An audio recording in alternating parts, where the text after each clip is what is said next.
Hey, yo.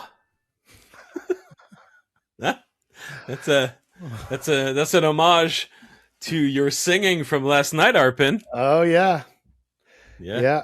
Karaoke night. Canadians beat reporters karaoke night. Unfortunately, one of the lesser attended ones. Every year we do before Christmas. We get together and do karaoke. That happened Sometimes last night. at the end of the season too.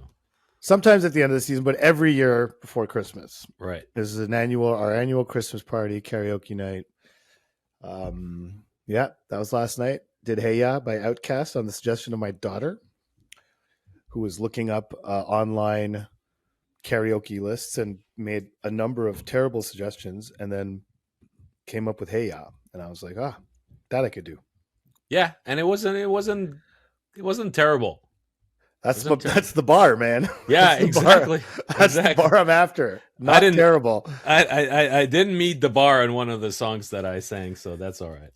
But hey, that's fine. It's part of our tradition, among the Montreal Canadiens hockey beat. It's just go have fun, It's part of the fun. So yeah, it was fun. We had a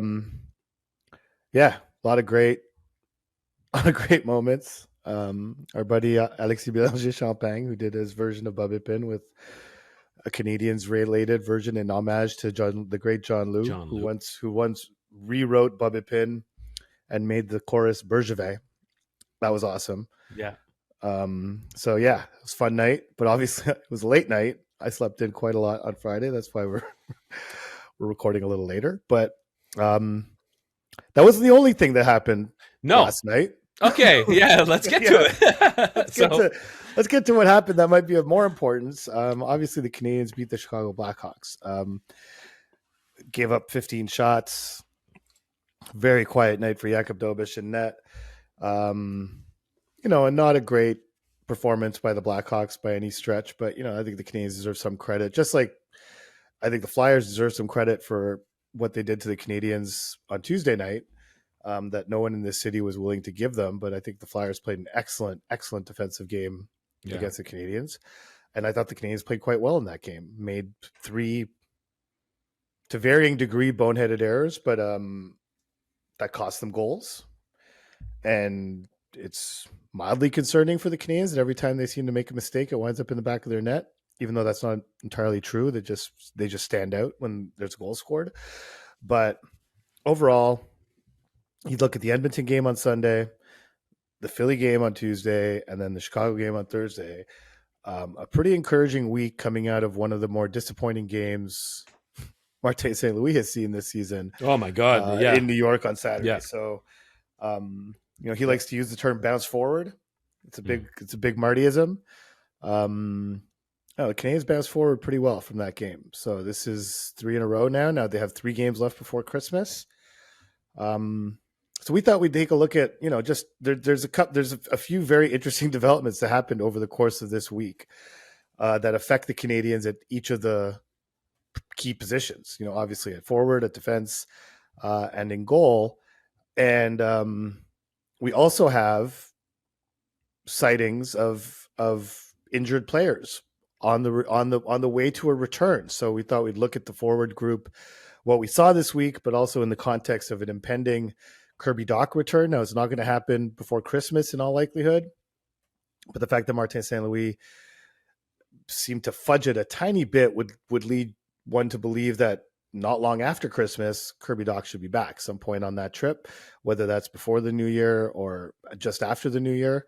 So how that'll impact things. Caden Gooley was on the ice Friday morning in Brossard alongside Mike Matheson in full gear, not full contact, but in full gear.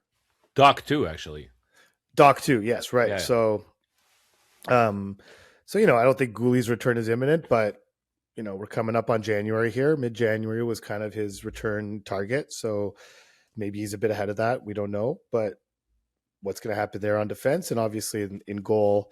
We had Sam Montembeault go to Laval for a conditioning stint, loses a game in Cleveland last night, gives up 4 goals on 24 shots, if I'm not mistaken. So we're Yes. going to talk a little bit about that as well, and sort of the implications of what's going to happen with the goaltending, because Sam is supposed to play Saturday in Cleveland, rejoin the team on Sunday in Pittsburgh. So we'll get into all of that.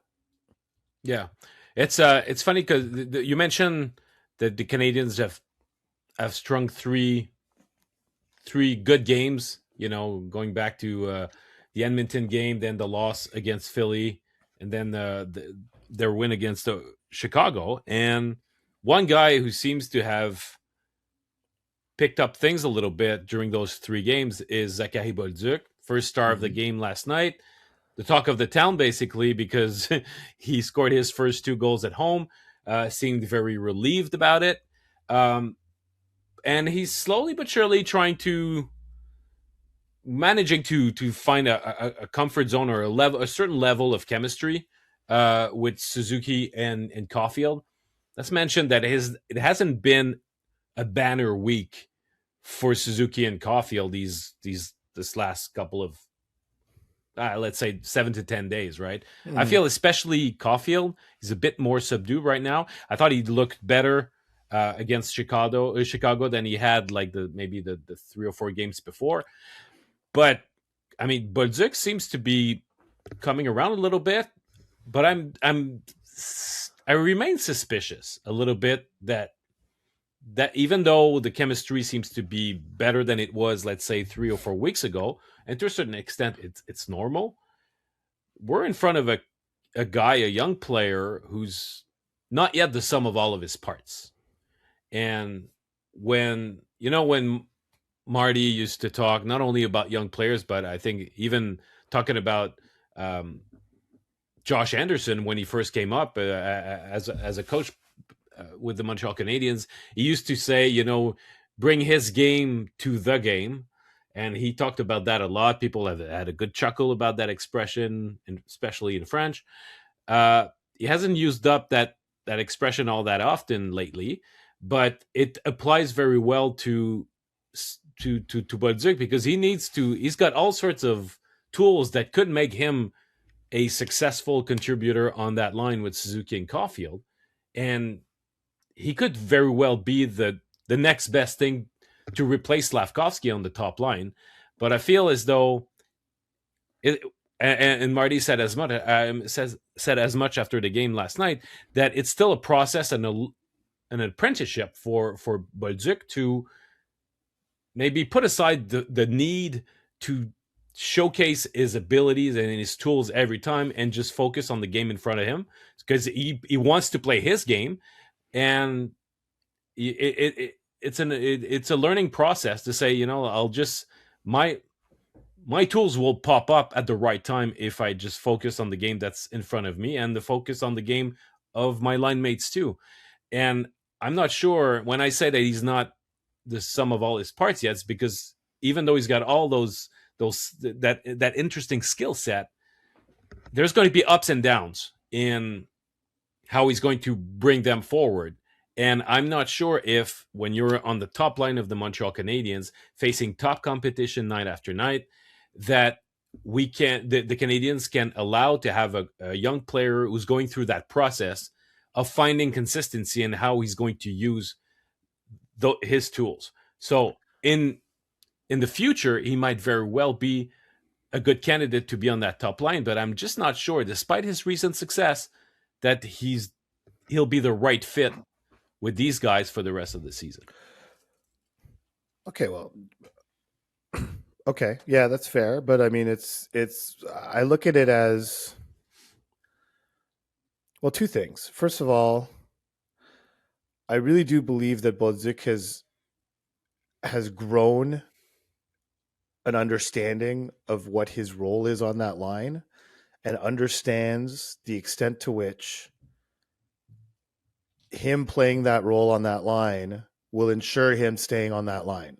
And so it's clicked in his brain that, yeah, maybe I'm not handling the puck as often as I'd like, or maybe I'm not getting it in space as often as I'd like, because that's usually what they do. My job is to get them the puck in space. Um, that's one thing, but you know, this is his second full season in the NHL. Like That's right. this is so I think he has a very good understanding that I need to do what I can to stay here. Like this is good. This is a good thing. And so before the team left to go to Pittsburgh, so that was last Wednesday. Um, you know, I sat down, I talked to him, and he's just like they practiced together that day. And he's like, you know, this is like it just I kind of know what I know what I need to do. I'm really excited for this opportunity, and I have to bring my game to their game. And he really said it in terms that it was clear that he spoke to Marty about this. It was obvious, you know? And so, but really like when you go back to like, you know, when Jeff Gorton spoke to us on this podcast in July, you know, not long after making that trade, what was the one thing he said about Zach Bolduc is his ability to be F1, to secure pucks and play with pucks down low. Yeah. That is literally what he has to do on this line. And so it's not like it's completely foreign to him. Like this is something he did last season. This is what attracted the Canadians to him, was his ability to be an effective F1, be hard on the forecheck, be physical, which he was last night. His first shift, he looked like he was just trying to kill people everywhere. Secure pucks, play around the net, play below the goal line, and try to do in his own way as many of the things as Slafkovsky did effectively on that line for them. Be a facilitator. And this is why I like Bolduc on that line, because Slafkovsky can do that extremely well. But I think it's important in his development, in his fourth season in the NHL, to go beyond that, to go beyond being a facilitator. And I think, you know, being taken off that line, even temporarily, when he went back with Suzuki and Caulfield, you did see a more assertive version of him. Yes. So that was beneficial. But there's no doubt that he has the puck on his stick more when he plays with Kapanen and Demidov. There's no doubt about it. Like that is that's a fact. It's actually a quantifiable fact. I mean, I don't have the recent numbers, but at some point, you know, I had Sport Logic numbers that showed like he basically had, I think at that point, that was prior to the just actually right there, just prior to the Tampa game. He'd had like 5 games where he had 50 seconds of ozone possession time all season, and all of those 5 games had happened since the switch off of Suzuki's line. And so there's actual quantifiable like kind of evidence that he carried, and you just have to watch the game to see that the puck's on his stick more often, and he's just looking to be more dangerous with it. But in Bolduc's case, so he says that on Wednesday, they leave for Pittsburgh. Since that conversation, his on-ice expected goal percentage has been 82.24, 66.06, 51.18, 86.74, and last night it was a relatively modest 50.39, even though he scored 2 goals. So the average for those 5 games is 67.3%. There you go. So it was 47. Coming. It was 47 in all the games before. Exactly. So it was coming. It was something that was, you could see that he approached this opportunity with a different mindset to the one when he first went on that line on November 17th in Columbus. His mindset was really that I think it was different in the sense that I need to make sure this works. I got to make sure this works, because the alternative is not great. You know, like he was on the 4th line. Do you think he liked being on the 4th line the first time he faced his former team when St. Louis Blues showed up in Montreal and he's playing on the 4th line? He must not have liked that. And so 2 games later, he was on the top line. And I think that might have been, you know, sort of, I don't want to say a wake-up call, but just be like, I don't want to be on the 4th line. What can I do? This is the penthouse. This is the penthouse suite, you know, and this is the cushiest job. Not cushy in the sense of being easy, but cushy in the sense of being desirable. You know, this is the most desirable job on the team, playing with Nick Suzuki and Cole Caulfield. I think he's doing the things necessary, and frankly, the 2 goals, well, not the 2 goals so much, but last night and really before, again, the last 3 games, I would say, since the Edmonton game, you have seen Bolduc control pucks below the goal line more than I had seen him in any other game he played. Like this is it's he knows that he needs to be that outlet. He knows he needs to win pucks down there. He knows he needs to be strong on the wall. He knows he needs to hit people, and he knows he needs to go to the net. And that's when that second goal last night, where he tipped that amazing deflection on that Lane Hudson shot. That's what he has to do, and I think he's finally grasped it and realized. And I asked him last night. I was like, I'm just curious. Did you watch any video of Slav playing on that line? And he's like, no, but I've watched him play on that line. Like, I know what like we can always learn from teammates. I don't need to do video on it, but it's clear what I need to do, kind of thing. And so it's like, but he's going to do it in his own way. He doesn't have to do it exactly the way Slavkovsky did it, but he needs the utility of him on that line needs to be relatively more or less the same. And really it's his, he still has work to do defensively. And I think that's the one thing that might prevent him from staying on that line, is if he has the same lapses defensively as he had on a few occasions lately. And that's the one area where playing the toughest matchups becomes difficult or becomes problematic. But offensively, I find that he's adapted a lot. Like the 2 stints he's had on that line were vastly different. And the second one has incrementally improved with every game he's played. What I like about his offensive game is the fact that he never hesitate to go to the net and play between the dots. Mm-hmm. Some guys are allergic to that, and he's very comfortable playing between the dots and being there to tip pucks, making himself open for a shot. Martin St. Louis was saying after the game last night how as soon as we got the puck below the goal line, the first passing option has to be a guy who's in the slot, and you got to make sure that you're there. And if you're not, well, make sure that you're in sync with your teammates, well balanced on the ice, so that at least you can show up in the slot at the right time. But he made himself available, and he connected to that Caulfield pass. And this is something that, it's not just him being a good bumper on the power play, but I feel like 5-on-5, he's comfortable there. So that's encouraging. You're right to mention his play along the boards and him carrying the puck, extending possession in the offensive zone. That's going to help out too. But I'm when it comes to the defensive aspect, there's less margin of error. When you face the top line on the other side, it's more demanding.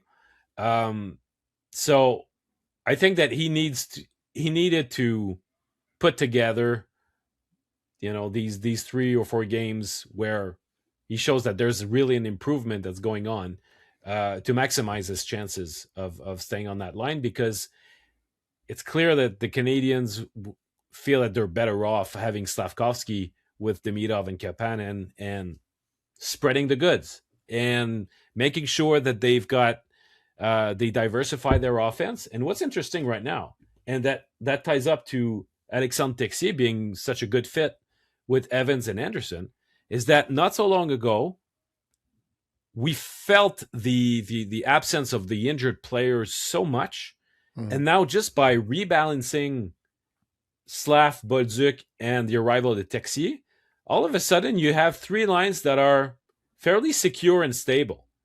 The Kapanen line will have nights where defensively it's more difficult. They've got their ups and downs. It's a very young line.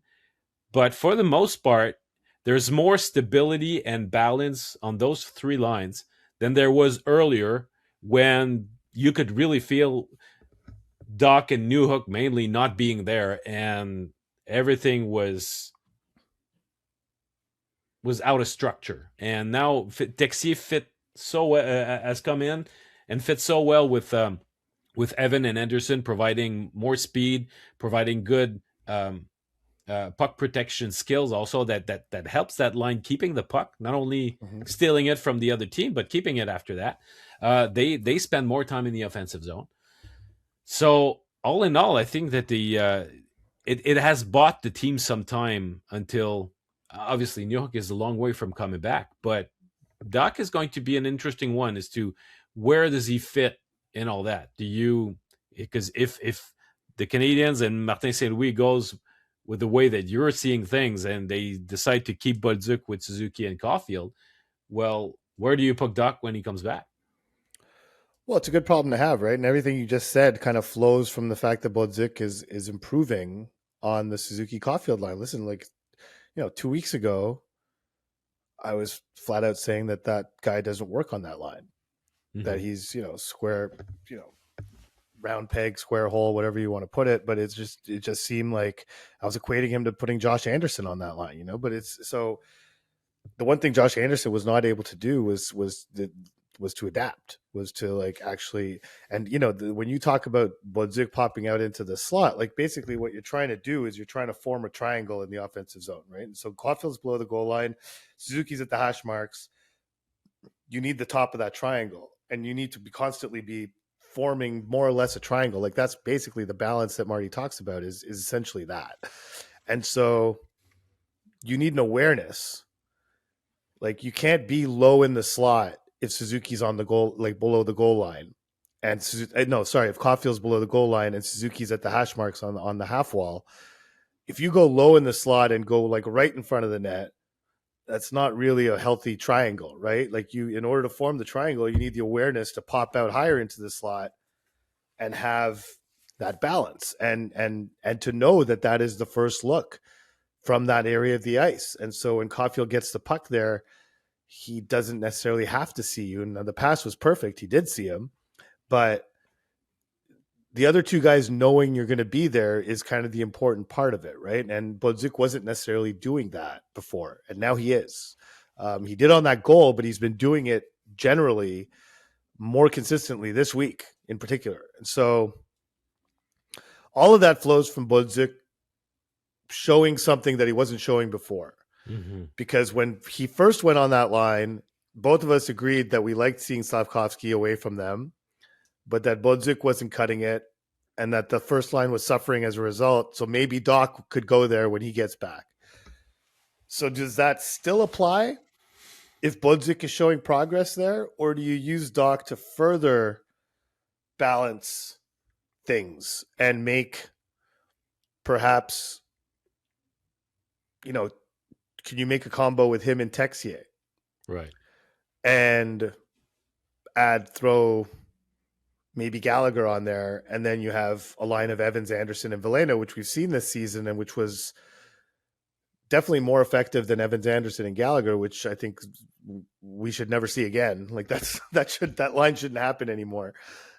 As much as Marty would love for that line to work, it's just the evidence has become overwhelming that it doesn't, right? And so, which is a bit of a problem. I think in an ideal world, that would be the line. That would be their fourth line. And they could get what Marty wants from that line, which is momentum and deep play and forechecking and all the things that you want a veteran momentum line to do. If he could get that from Evans, Anderson, and Gallagher, that would make this whole equation a lot easier. Because I could live with a line of Doc, Veleno, and Texier. That'd be a pretty Yeah. fast line. Sure. Like, it'd be good.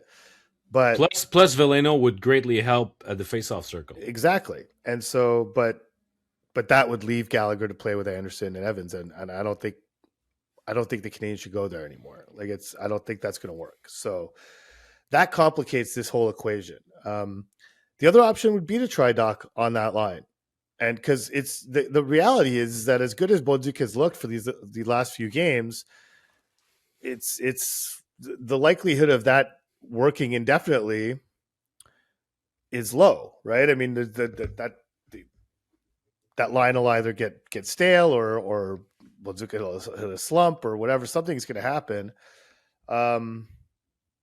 And the other option, obviously, would just be to put Slavkovsky back on that line, and then you have a line with, because Doc and Bolduc played very well at the beginning of the season with Gallagher. That was a good line.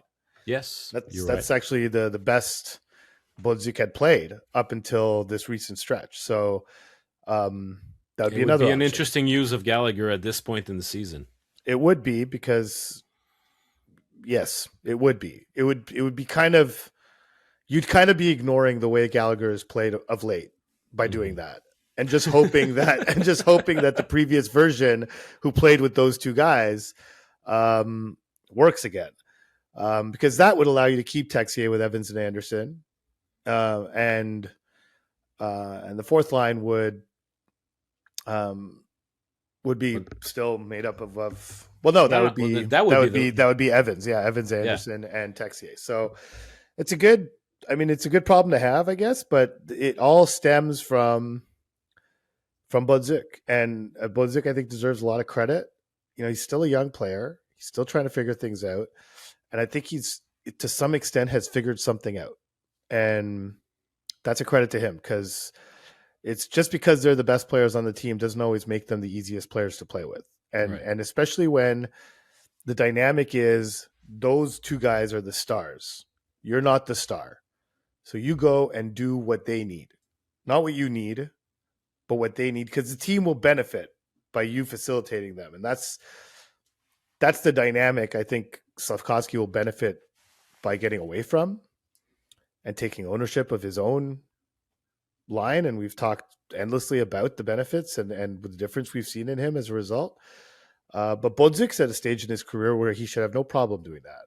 And he doesn't seem to have a problem doing that. And now he's been rewarded for doing that. So now he's getting even more motivated to keep doing that. And that's important. And Nick said it last night, it's getting there, is the way he put it. He said a lot more than that, but basically it's not quite there yet, but it's definitely better than it was before. Because I think when he first went on that line, I don't think Nick was thrilled about it, because those were some of the worst games he's played. And it was largely because they weren't able to maintain offensive zone possession. They weren't able to do all the things that Slafkovsky did for them. And meanwhile, Slafkovsky was thriving on the other line. And I don't think Nick necessarily agreed with that. So I think this version of Bolduc is something that's far more agreeable to Suzuki, because he sees the benefits of spreading the talent a little bit and making what I think was an important point from Marty, which was allowing them to spread the matchup a bit and not only go, well, I think less so best on best, but I think when you're worried about the other team's second line, who they can match up with that second line becomes, because Suzuki's still going to get the top line, but that second line becomes, you have an option of going with Kapanen, or you can go with Evans. And when Doc comes back, you could potentially have three lines that serve as those secondary matchup lines, where you don't have to hard match those lines. You could just match the Suzuki line, and the rest should take care of itself. And frankly, the further down the lineup you go, the Canadiens should be at more of an advantage under that setup. Well, it's interesting that I feel as though, going back to Texier, he's, Evans and Anderson, but mainly Evans, I found, did not have the sort of first tier of the season that was up to his standards. And Texier comes in and he sort of repairs that line. And now it's giving Martin St. Louis a lot more of what he was looking for initially from that line. Not only defensively, but just play them a ton. You can, and not having to worry that you're going to lose your matchups, or that they're going to be in the minus every night. So, but maybe some people might say, well, why are they talking about Kirby Dach now if he's not ready to come back just yet? Well, to me, Zachary Bolduc is audition. The window between now and Dach coming back, this is the time that he's got to convince Martin St. Louis that when Dach comes back, don't try that option. You've got to keep me on. Absolutely. So basically, he has at least 3, perhaps 4, and perhaps 5 games to do that. I'm sure it's to going solidify. To be 5. Yeah, it's going to be. You sure it's going to be 5? How can you say it's so sure? Well, do you have information I don't? No. But I mean, it's Kirby Dach. I understand it's Kirby Dach, but it's a broken foot. It's not like a torn ligament or something. It's like, it's a very common hockey injury, and so it's I don't know. He's been skating for a long time. Mm-hmm. I mean, for Marty to say I don't think so about him playing before Christmas, and then they don't play until the 28th. So you're talking about a game on the 23rd, Yeah. You have a 5-day break where everyone's going to be a little rusty. It's actually kind of the perfect circumstance for him to come back in the lineup because the whole league is going to be a little rusty at that point. So it's like really, I don't know. I don't know. I don't know if he'll play on the 28th, but it seems to me like it's kind of the perfect opportunity for him to Fair enter the enough. lineup. Yeah. Fair enough. Okay. So anyway, that window, whatever the number of games that it is, I to me, if Bolduc continues on that trend, he gives himself the best chance to do that, and it's going to be interesting in Pittsburgh. It's going back there. The games on the road will be even more significant. So, Yeah. okay. So I Hey, think just we as an aside, sorry, as an sure. aside,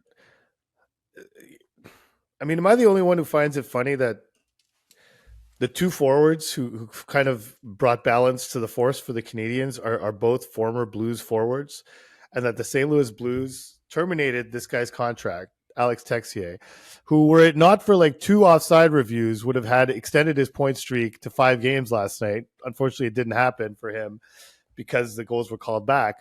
But meanwhile, the Blues had to go out on waivers and pick up Jonathan Berggren from the Detroit Red Wings. To fill out their lineup, and it just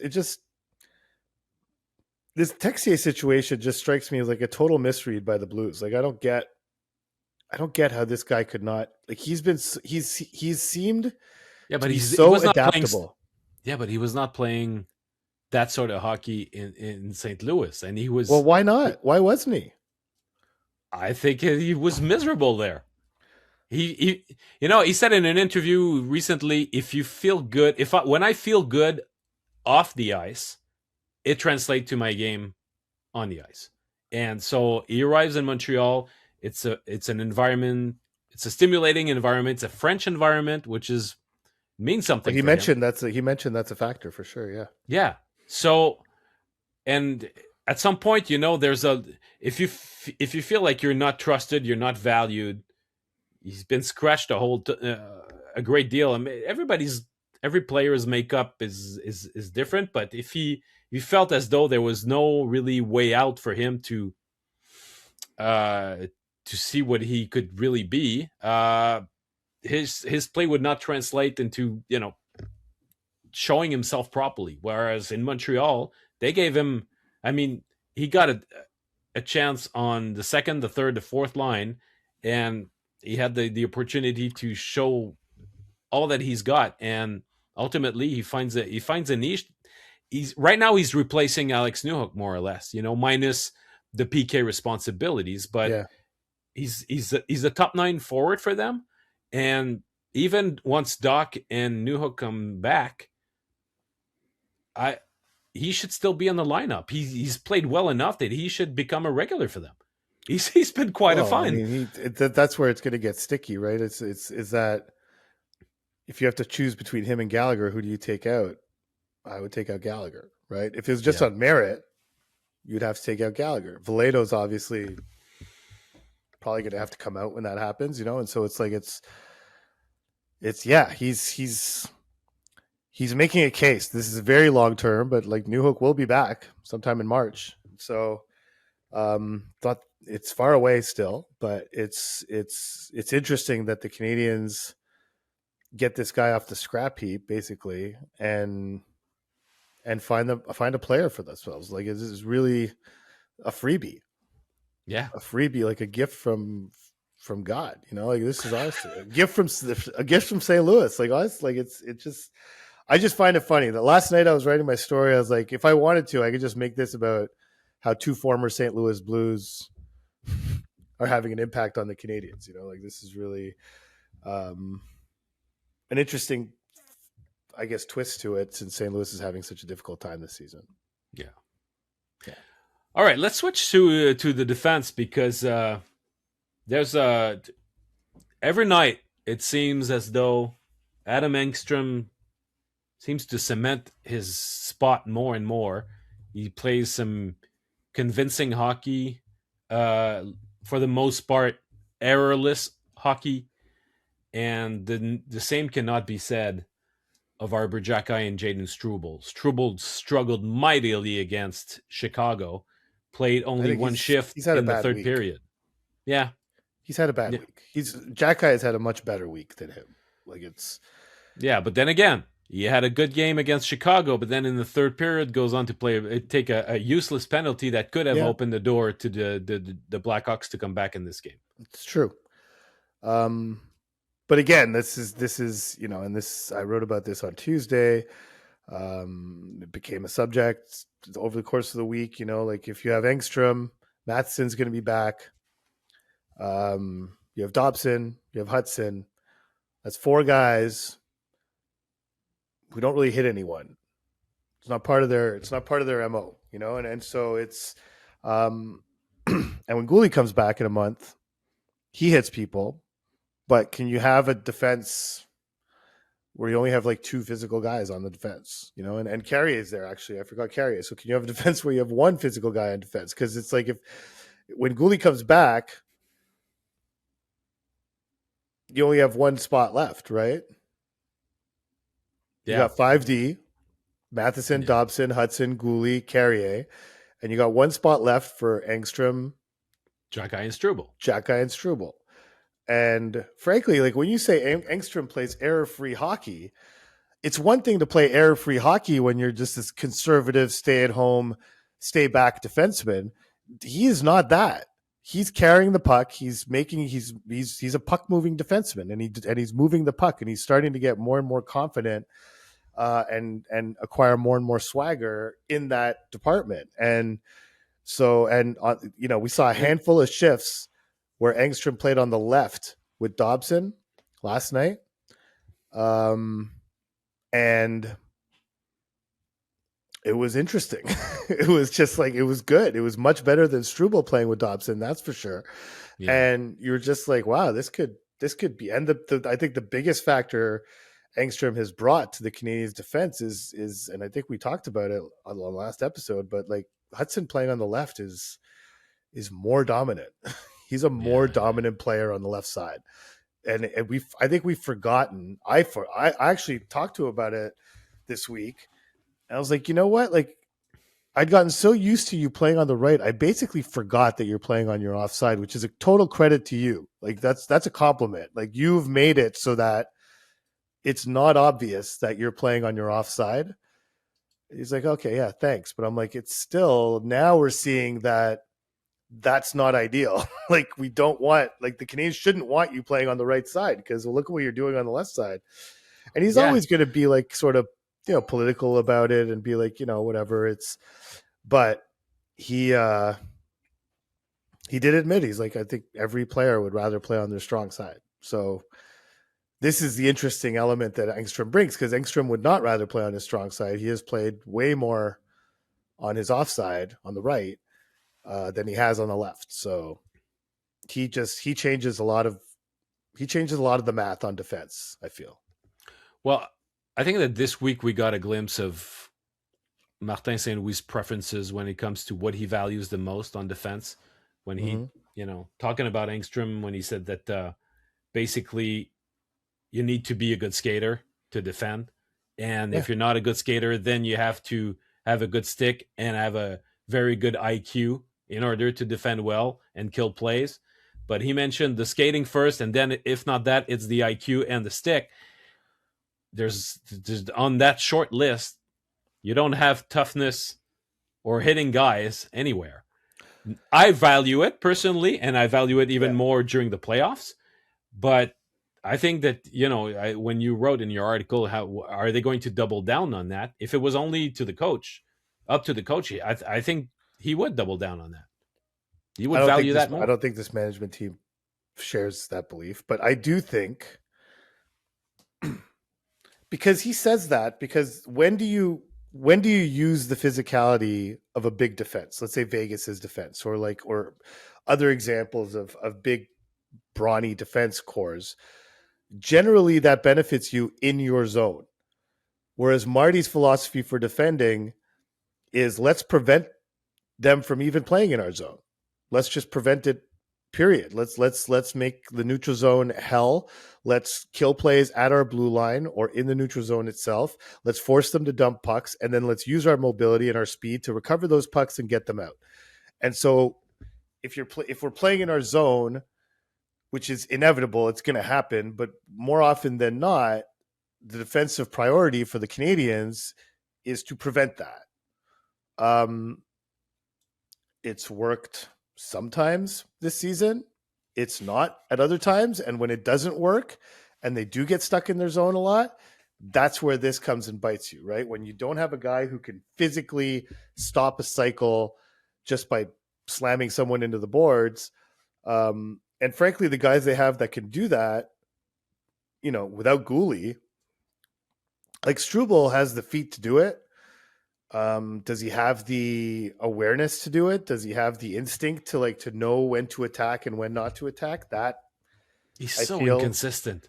There are nights where it comes and goes. Yeah, man, there's some nights where you say, okay, they've really got a good one there who could be like a good six, high quality, a quality 5 at his best, And other nights, it's like, no, you should not be playing tonight. So what I find interesting is that, so before the season, obviously, I had a long chat with Caden Gooley, and Gooley kind of saw the landscape on the blue line, sees the arrival of Dobson, and is like, okay, like this, we're getting less and less physical on the blue line. I need to become more and more physical personally. Like I need to take care of that. And he put it upon himself. To me, like that was a bit of a red flag. I'm like, man, because yes, he has it in him, and we saw it in junior. Like when he was in junior, the man was a violent man. Like he was just a really vicious hitter in junior, and was known for it, and is a big reason why the Canadians drafted him in the first round. But if considering his injury history, I was also in the back of my mind, I'm like, yes, that would be valuable, but are you going to put yourself in position? I didn't want to say that to him because, you don't want to jinx a guy, but right before the season starts. But in my head, I'm like, are you going to put yourself in more positions to get hurt? That's not ultimately how he got hurt. He got hurt on a very banal sort of nothing burger of a play, in against Nashville. Was that in Nashville? No, anyhow, it was against Nashville. And it was at home. Yeah, it was at home. And so, but him feeling that burden, like I just find it to be an incredibly interesting philosophical debate. Like just because teams in the past have needed big physical defensemen to win, does that mean teams in the future will?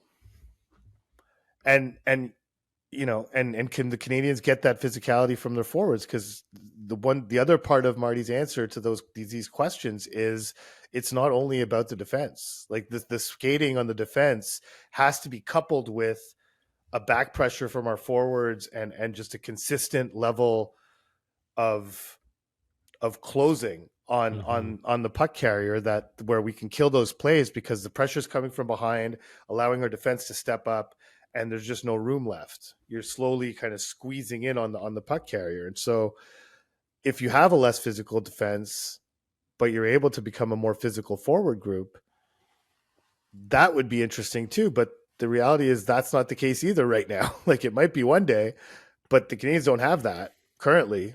And so and it's not going to come from the guys who play the more minutes. You might build that on your bottom six at some point. Yeah, that's it. But it's Slav. not. That's Slav it. and Bolduc, and that's kind of what's encouraging about Bolduc is the physicality is there, and he's not the biggest guy. He's like 6 foot, maybe 6'1". I think he's maybe around 200 pounds. Yeah, he's not the biggest guy in the world, but it's a mindset, like he just goes out and does that. And last night I thought it was his first shift. I think he hit 3 guys on his first shift. Like it was a really good start to the game for him.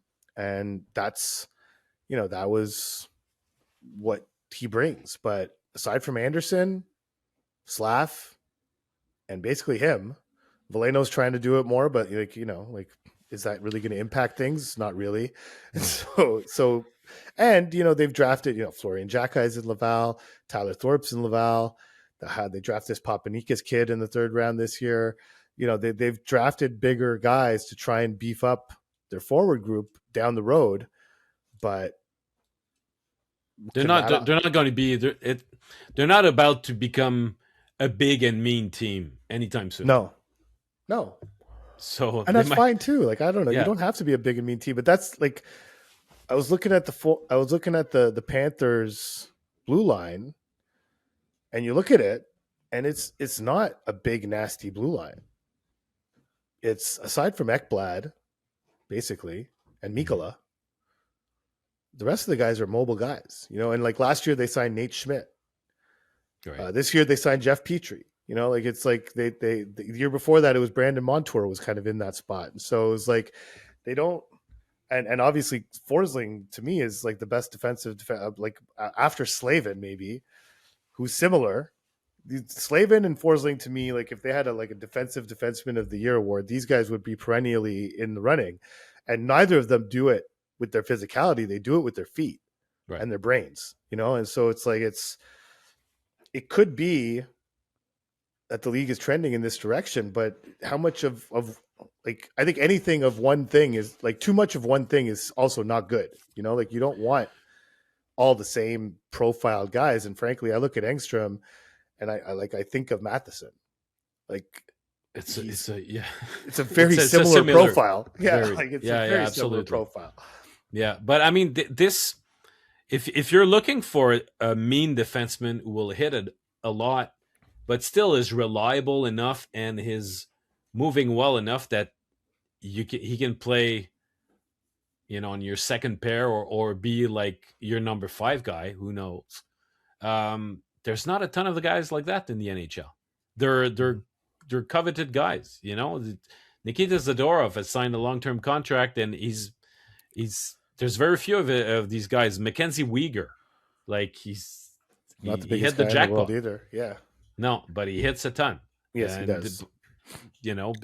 Braden Schneider with the Rangers. I mean, Trouba is having a resurgence this year in Anaheim, but he's been like the best example of that for a number of years. And But who there's moved not. up to draft Braden Schneider? Yeah, Who moved up in the draft to draft Braden Schneider? Gorton. Yes. Yeah. So So that's why I find it interesting. Like it's just like I know that those guys, I know that Hughes and Gorton don't think that way. yeah, They know that you need to be big in the playoffs to get through the playoffs. You need to be big and mean. Like there needs to be that element in your lineup. And it couldn't have been more plain after the series against Washington that they needed that. yeah. And it's not lost on them. And they've said so publicly. Like it's really, and that's why I find this interesting. And maybe, I don't even know. I don't know this to be a fact, but I would love to hear a debate on this topic between Martin St. Louis and Kent Hughes and Jeff Gordon. And I'm sure they've had it. I'm sure they've had it multiple times this season.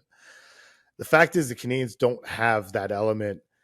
It's not available to them. It's not even an option. Like even if Reinbacher were to come up, He's going to replace Carrier at he's some going to point. replace Carrier, which will make them much bigger for Yeah. sure. Yeah. Is it going to make them that much more physical? I don't think so. Like I look at Rybacker Slightly, and he's yeah, like yeah. Dobson. He's kind of like Dobson. No. I think he's more physical than Dobson. He's not Gooley, but I think he's got I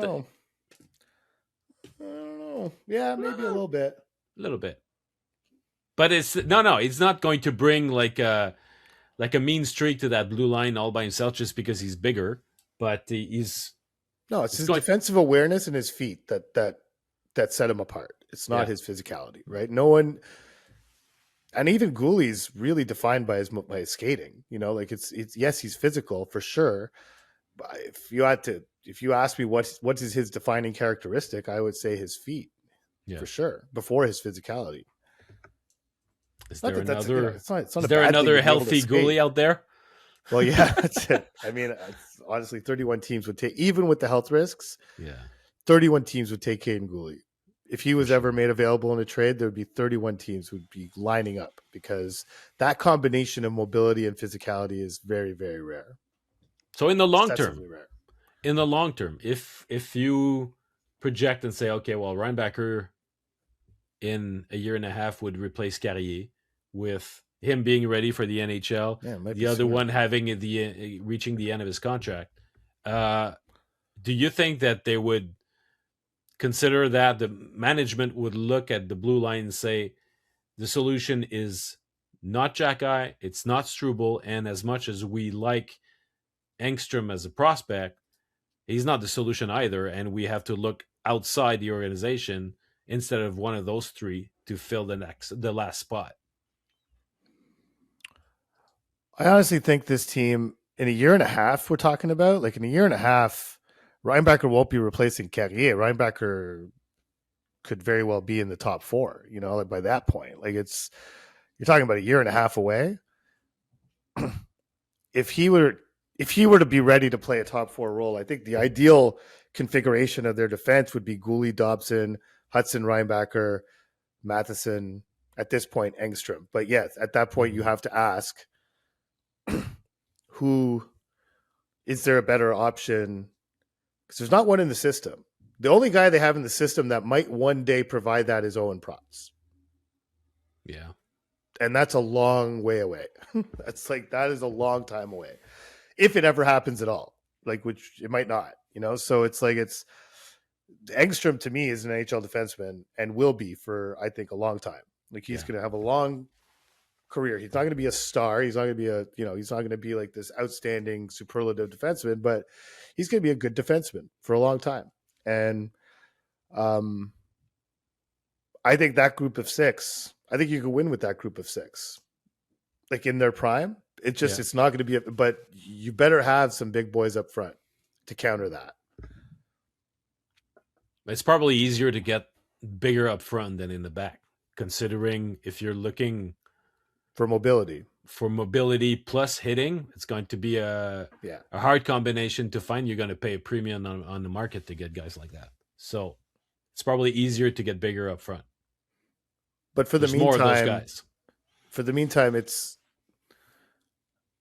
pretty obvious the Canadiens are better off with Adam Engström on the ice than either of Jayden Struble or Arber Xhekaj. Well, Matheson has been injured, and on the PK he's been replaced for the most part by Hudson, not by Xhekaj, not by Struble. They've got some shifts here and there, both of them, depending on the game. One game it's Xhekaj, one game it's Struble. But the main minutes have been given to Hudson. And to me, this was yet another opportunity for one of those two guys to claim the role and say, this is mine, and go after those minutes. But still to this day, they have not convinced the coaching staff that they're deserving of those responsibilities. And Stéphane Robida was questioned on that topic earlier this week, and he said as much. Xhekaj could be an option, but we're going with the guys who we think can do the best job for that. And it has turned to be Lane Hudson. I if it weren't for the fact that Lane Hudson plays so much on the power play, I think he would be a regular on the penalty kill.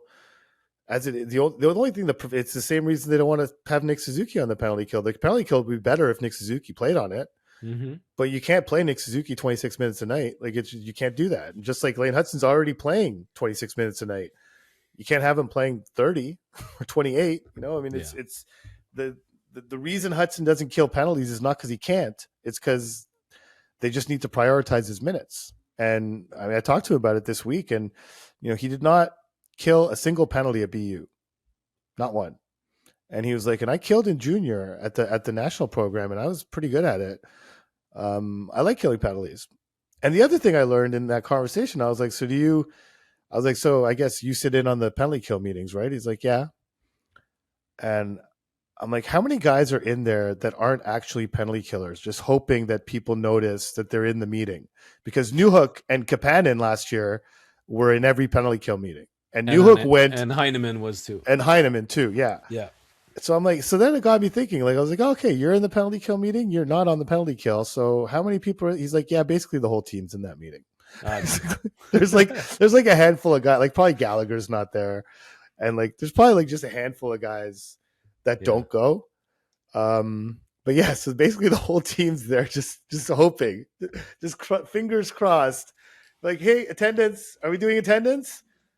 Present. I'm here. Did you notice? I'm around, and because and he's right. Like we've seen it. Like another big reason why Hudson's been leaned on so heavily is that we've seen Dobson take a penalty since Matheson went down.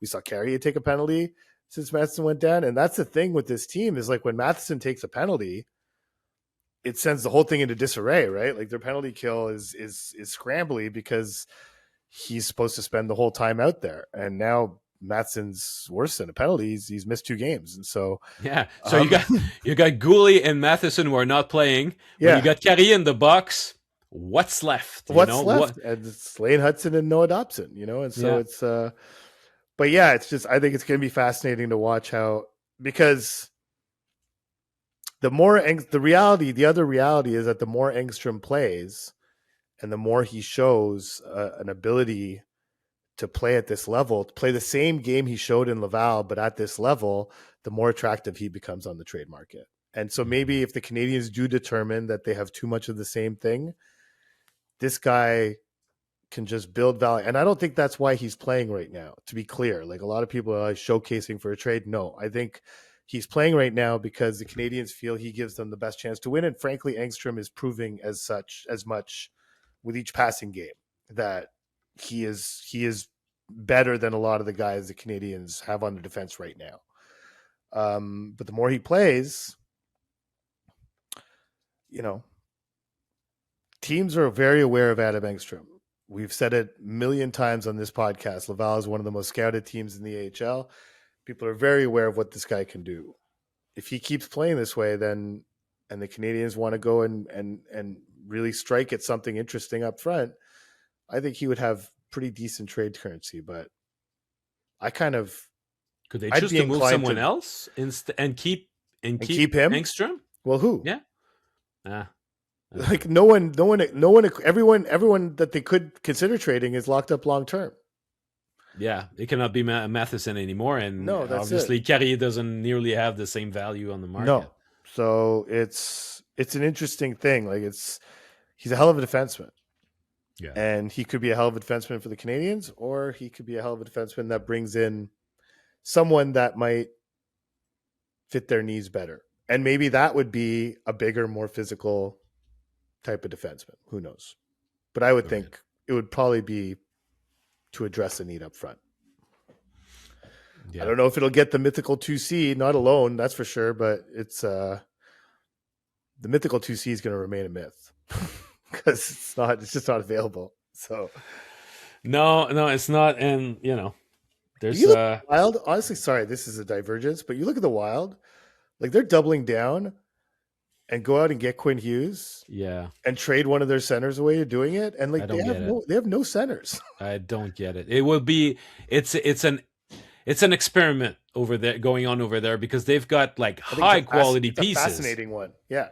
High quality pieces, like amazing, the superstar winger. They've got they already had a great defenseman in Brock Faber. Yeah, Matthew Boldy, excellent winger too, but. He's verging on superstardom. He's verging. Their center line is Joel Eriksson, a guy who I really like, but he's more a second line center on a good team than a first line center. Yeah. But after him, it's diddly squat. It's either Mila Yurov. Yeah. Well, there's a promising young lot player. Of promise, very promising, but he's not. He's not there yet, and he's not a guarantee that he's going to be your number one center in the future. I find it to be a fascinating hockey experiment. Yeah. If they succeed, they're basically taking what Jeff Gorton said at the end of last season and putting it on steroids. Like they're like, yeah, you want to see it? We're going to do it on all 4 lines. Yeah. It's not just one line that could be driven from the wing. We're going to do it on all our lines. Because Hartman is disappointing. He's got 1 year when he's good, and then the next he's not. Yeah, but Zuccarello's still good somehow for them. Like, I never would have thought. I know he's a winger, but that's what I'm saying. Like not all of their talent, but the vast majority of their talent up front is on the wing. Yeah. Aside from Eriksson Ek, frankly, and Yurov, I like Yurov. He's looks like he's going to be a pretty good player, but you lose Rossi, and for whatever faults that Rossi has, for whatever reason they didn't believe in him. and not to say he completely didn't believe in him. He helped them. He helped them get Quinn Hughes, for crying out loud. But still, it's like they have one of the best defense groups in the league. They have one of the best group of wingers in the league. They have the best goaltending tandem in the league. Oof. And so now, but the only position where they're deficient is the one position that everyone feels is absolutely vital and critical to winning in the National Hockey League. And they've decided to be like, yeah, whatever. Yeah, We don't need I that. know. It's going to be like Jakob Trenin, guys like that, you know? Yeah. Good luck. Another promising young player. They have a good prospect pool. Like they're in a pretty good spot. But Well, Trenin's 28. He's not, and he's a rugged guy. He's not the. He's 28? Yeah. Wow. Man, time flies, man. I was telling you last night, like Connor Murphy's 32. I couldn't believe it. Yeah. Yeah. Yeah, but it's an interesting experiment. I don't know. It's a very gutsy move because it's like a better version of the Canadians of 2014, 2015, you know, where it was centered. You had Price, Pacioretty, Subban, and Markov. Basically, that was the core of the team. Yeah. And no real solid center, and Plekanec was your Eriksson Ek, and that's forever. it. Yes, absolutely. Yeah. But So I do think Kapanen's making the 2C thing less and less vital. Honestly, like he's not slowing. He's not. I mean, he's slowing down the production, but that's to be expected. But his quality of play is not dipping. No, not yet. And it's still, we're not at Christmas yet. Like it's the grind of the season is coming up, but they're going to have an Olympic break. He might not actually. I wonder if he'll make Team Finland. Not like they're overflowing with talent up front. Like it's possible. Do you? Yeah, and I like the fact that his games are more consistent than Demidov's games. You know, obviously he's a slightly older rookie, but there's more. You know, his lows are not as low, and you get very often like a certain level of Oliver Kapanen, whereas Demidov sometimes you see the future star, and other nights you're looking for him to pop, and he doesn't. He often does, but not all the time. More often than not, he does. Yeah.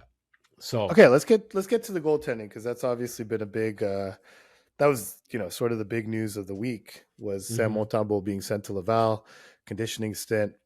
Played last night in Cleveland.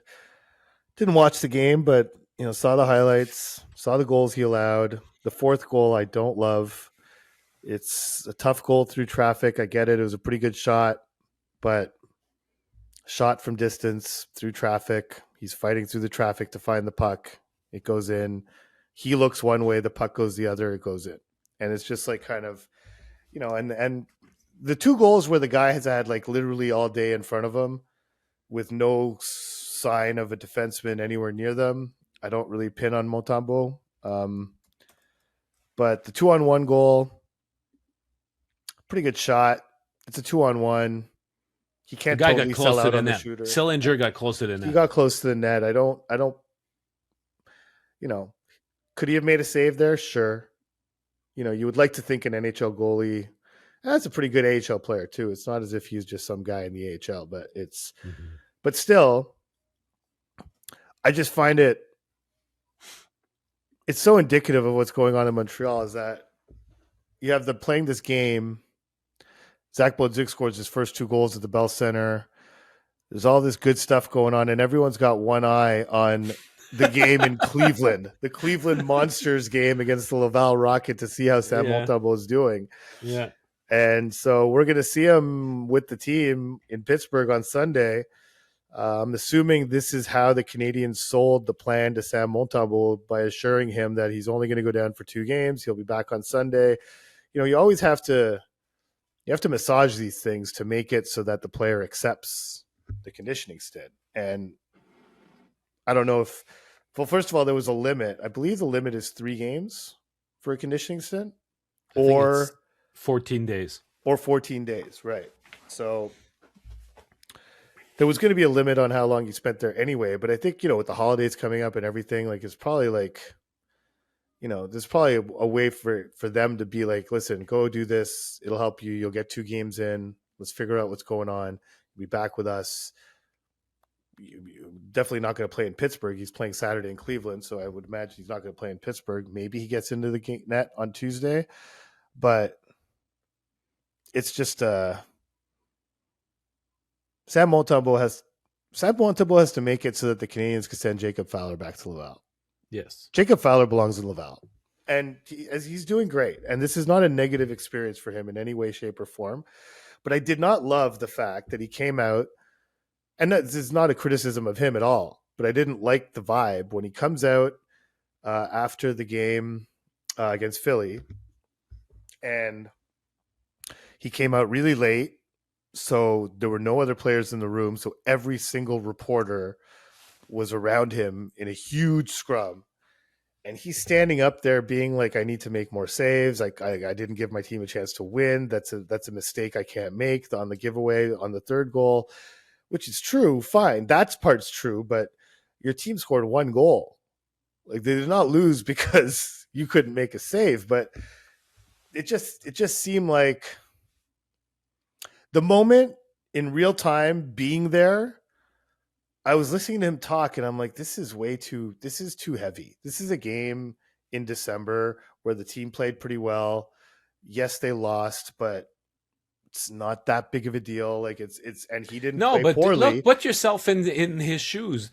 It's like, if he wants to show that he belongs, I know, I'm not blaming him. He'll take accountability and say, you know what, I'm part of this team, so I'm going to be up to my responsibility. My responsibility is to stop the puck. He might be too hard on himself, and it might be too much pressure, but I understand where he's coming from, because I do too. That's what I said. Yeah. I don't blame him. I just don't feel like he should be in that situation. Yeah. He'd be much better talking to a handful of reporters and saying the exact same things after a loss in Laval. Doing that experience is very different from the experience he had that night. Mm-hmm. And it's, again, it's not going to kill him. I think, talking to Kevin Woodley last episode, and I think everything he said was super valid. Like, it's not going to kill him, and it's only going to be positive. This experience of knowing what he needs to work on to come to the NHL and stay here. But it's on Sam to make it so that they can send Jacob Fowler back to Laval. So now, with the Rocket, the Rocket had 3 players who were out because they were suspended. They've got 3 other players who are called up by Montreal: Davidson, Beck, and Engström. Mm-hmm. They've got Delgaizo, who's out with an injury. So there was his injury led to the suspensions. Yeah, when Pizzetta, that was a really bad cheap shot. Nasty, terrible cheap shot by Michael Pizzetta. Yes. Yeah. So all in all, this is a very depleted lineup. So it hurts. Pascal Vincent was saying how it hurts their capacity to kill plays and to transition back in offense. So Monty saw plenty of actions. It's 24 shots towards him, but there was a lot of traffic. Mm-hmm. It was not necessarily an easier game for him, because that's the thing. The quality of the players is not as good as in the NHL, but the chaos that comes with the AHL, a less structured game. It rarely helps a goalie. No, it does. It doesn't. It's true. So he's got to, they want him to help. They want to help him find his cues on the ice again. I'm not sure that 2 games in Laval or with the Rocket is really going to make that much of a difference, but it's buying him time. I think that one key moment will be after December 31st, after the Olympic team is named, that he's finally out of that discussion. Not that he's been lately, but I mean, I'm sure that somewhere it must have been in his mind, that pressure of saying, I need to be good enough to make the Olympic team. Obviously, he's completely out of that debate now. But once that has passed and he can turn the page, I think that it's an opportunity to reset mentally and have a second half of the season where you say, okay, that whole drama, that whole scenario that I might have had in my head, I can park it. Maybe that he's been trying to park it already, but I think that it's an opportunity to say, now that that roster is out, that my name is not on it, I can move on. There might be something there. So, and we'll see after December 31st if he's comfortable, admitting it. But I think he should seize that date. Sometimes, there are things that are hanging loose here and there. Just pick up the pretext, the excuse, and just get it and use it into your own advantage. To me, that's the whatever ambition he had to go to the Olympics. Use the fact that you're not on that team and say, now it's behind me, and I move on, focused only on getting myself square again. I would start him on the 28th. Oh yeah, that's what I would do. Yeah, forget the 31st. I don't think the Olympics couldn't be further from Sam Montembeault's mind right now. I think his NHL career is what he's worried about. Like he just he's in a dark place. He's never been in a place like this. Even when he was in Florida and he was put on waivers, he wasn't put on waivers because he stunk. It was a numbers game. Like they liked him. They wanted to keep him. They were hoping he would get through waivers. They just couldn't. Because they spent a lot of money on a free agent goalie, and in the very same summer drafted another goalie in the first round for some inexplicable reason. That organization did that, and that created a logjam. Especially, they spent a third round pick on Montembeault. It's not as if he's like some late round, flyer. Like so he's never really gone through something like this at the NHL level. Not even close, really. So I think the Christmas break might provide some sort of a reset opportunity for him. And maybe that break, as opposed to after, I hear what you're saying, but as opposed to after the announcement of the Olympic team, like you could just use that break and be like, listen, you had your 2 games with Laval, however it goes tomorrow night, but it went the way it went. We're going to stick with the kid, like they're both going to play this weekend, right? Whoever plays Saturday, the other's going to play on Sunday in Pittsburgh. And then play probably Dobesh on Tuesday, and then let Sam come back after Christmas and see what happens. But it's tough. It's a tough trip in Florida, though. That's a tough opponent. It would be really funny if that would be the moment, because that's obviously when Dobesh came in last year. It was after Christmas, and if this year Sam Montembeault after Christmas comes in on his white horse and saves the day. Just like Dobesh did a year ago. And so I don't know. They have to. They've got to give him an opportunity. He's got to get it. Like it's just like it's Christmas with the family. It could be a reset there too, got the right support. I think there's a chance. Nice. They got 4 days off. Yeah. Just like get away from it. Stop thinking about it for at least a day. Like Christmas Day itself, like for one day. Go to bed not thinking about why do I suck as a goalie all of a sudden. Like, it's just like, it's got to be just a constant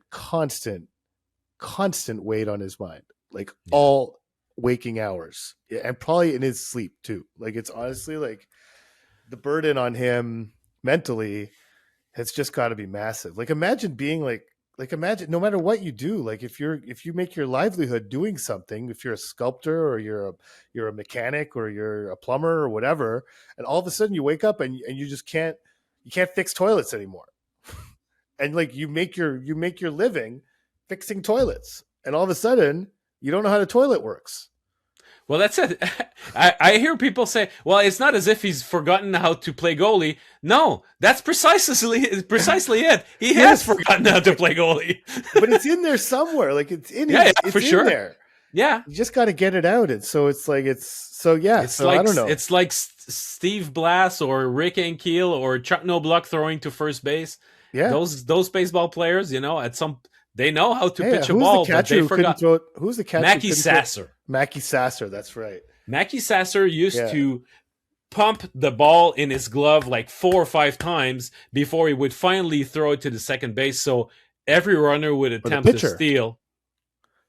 But the pitcher.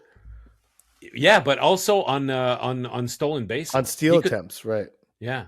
But I think it didn't it get to the point where he Oh, couldn't it even got throw it him back out. to the pitcher. Yeah, Yeah. At the end, it got him out of the major leagues.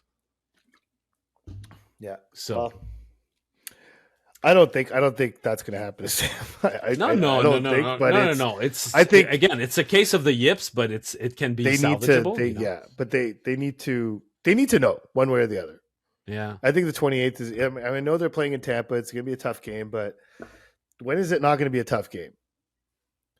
The True. Canadians are not in a position where any game can be considered not tough.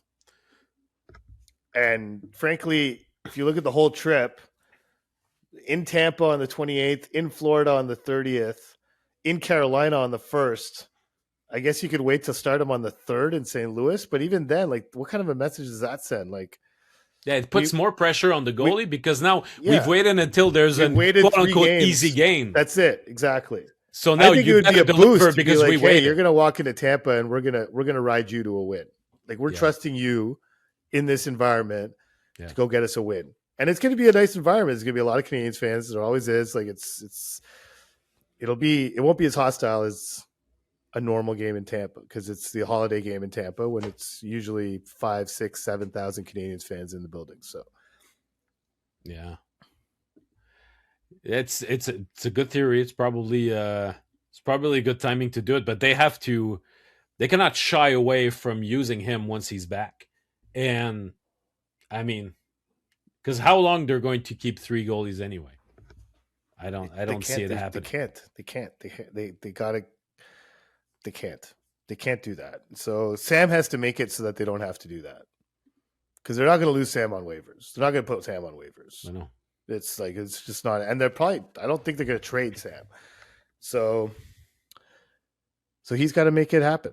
And so we'll see. We'll see tomorrow night. Again, we'll have one eye on the game. Sidney Crosby might potentially pass Mario Lemieux for all-time Penguins leading scorer in Montreal. How great would that be?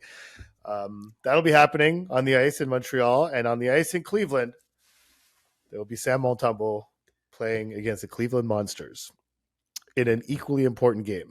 You can start you can start writing your piece right now because Crosby's going to do it. Yeah.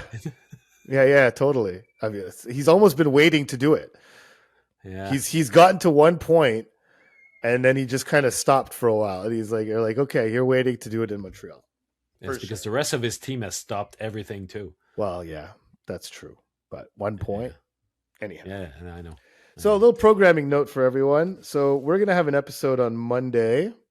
That's what, the 21st, and then it's 22nd. Sorry, the 22nd.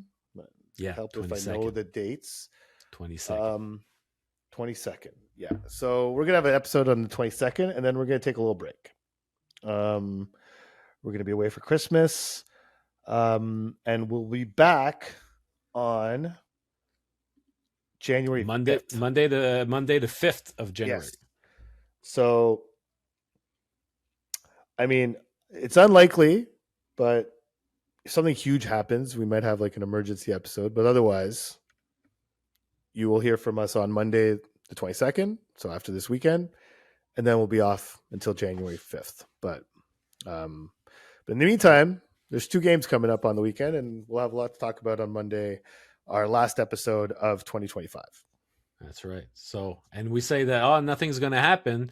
Well, it's been a few times. Some listeners have pointed out that you would say one thing would not happen, and the opposite would happen shortly after. So, who knows? What did I say? What did I say? So, what's going to happen now, based on what we said? Is it me personally or us? No, it's more you. It's more me. Well, what? Yeah, there's been a couple of things, right? Well, Demidov's not coming, and then he came.